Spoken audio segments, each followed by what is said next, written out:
Hi there, so I'm going to be taking a look at a set of RockShox Lyrik Ultimate 2020 forks. These are part of a range of forks from RockShox. So what they've done is they've simplified the naming convention on their forks to make it slightly easier to understand. So in the past they used to have confusing names such as the RCT3 and the RC2. So the way they do it now is you have the name Ultimate, the name Select Plus and the name Select. And the basic difference between them is that you have slightly less adjustment on the actual damper. So for example, the Ultimate has the most amount of adjustment and the Select has the least amount. Other than that, there's some minor differences in terms of cosmetics. So the decals are slightly different, and you can get the Ultimate in Boxer Red, or sort of a deep cherry red, which is the one I've got it in because, I mean, it's scientific fact that red makes you 20% faster. So that's why I got them. So anyway, let's get started. Here's how the forks come in this rather long box, and it's just got a nice picture of the actual forks on the front. So let's get inside.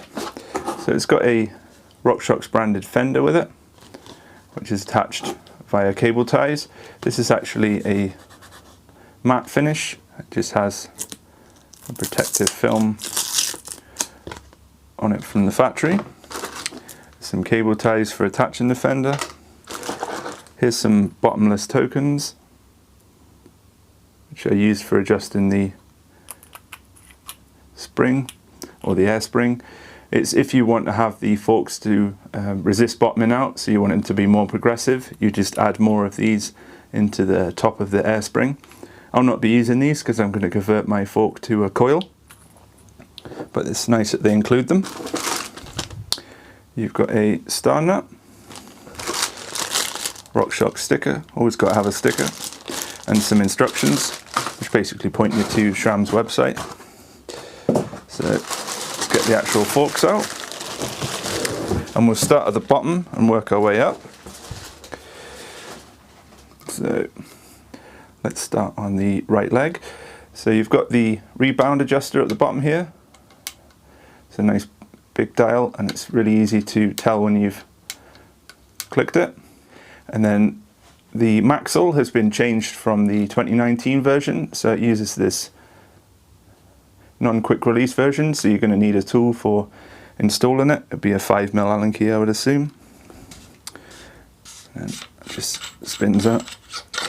I'm not sure if I prefer this over the quick release or not. I think it looks cleaner, but it's probably going to be less convenient. Here's the 2019 Maxle for comparison. You can still get hold of these, so if you want to change it to a quick release, you can just buy one and install them on the fork. And then it uses a 180mm post mount on the left leg for the brake. And it uses torque caps. So torque caps are just slightly different interface for the wheel and the fork. So you can see it uses a large cutout, so you can use standard 15mm through axles, but they're a little bit fiddly to get set, or you can use the torque cap, which has obviously been cut out to fit in there. There's a slight benefit of using the torque caps is they do have a slightly more secure interface, so it does tend to keep the fork slightly more stable, but it's not drastic.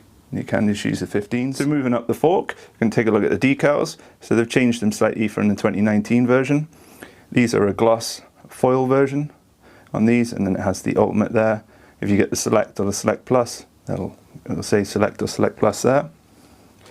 The fork is a really nice deep cherry red.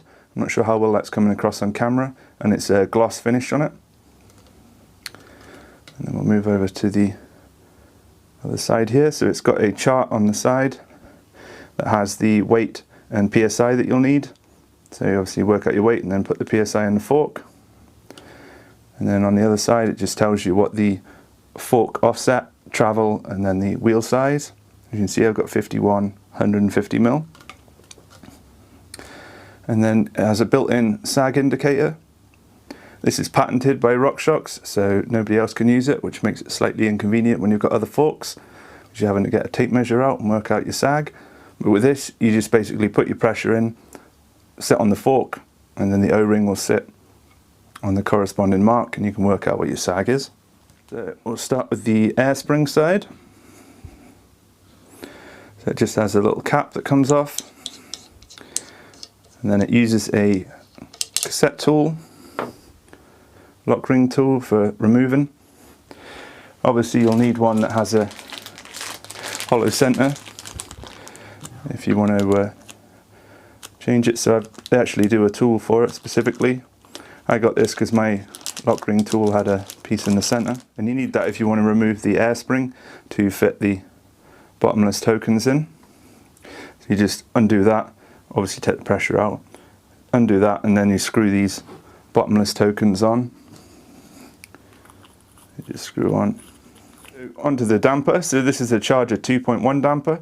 The main thing they've done on this is fix the issue with the high speed compression being pretty much useless on the 2019, because you had to run it well, if you were of a certain weight anyway, you'd have to run it fully open, so it was kind of pointless having it. But now they've readjusted the settings on this, so it's actually more effective.